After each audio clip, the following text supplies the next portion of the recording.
اگر کسی نے تحفہ دیا اور مثلاً کہا کہ بھائی میں آپ کو تحفہ اس لیے دے رہا ہوں کہ اس کو آپ چندے میں دے دو، جی وہ دے تحفہ رہا ہے، جی اب یہ چندے میں ڈالنے کی شرط جو ہے نا یہ ختم ہو جائے گی، باطل ہو جائے گی، اپنے لیے رکھ سکتا ہے. سمجھ آ گئی ہوگی.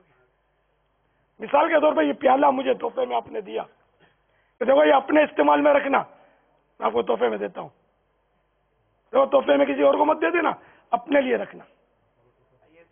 یہ مجھے تحفہ دیا، تو انہوں نے یہ جو کہا نا کہ بھائی خود اپنے استعمال میں رکھنا، یہ شرط جو انہوں نے کی نا وہ کینسل ہو جائے گی، مانی نہیں جائے گی. میں جو چاہوں کروں، تحفہ دے دیا تو شرط آٹومیٹک ختم ہو جائے گی. اب میں چاہوں تو خود استعمال کروں، چاہوں کسی کو دے دوں، چاہوں تو بیچ ڈالوں، جو بھی کروں میں مالک بن گیا.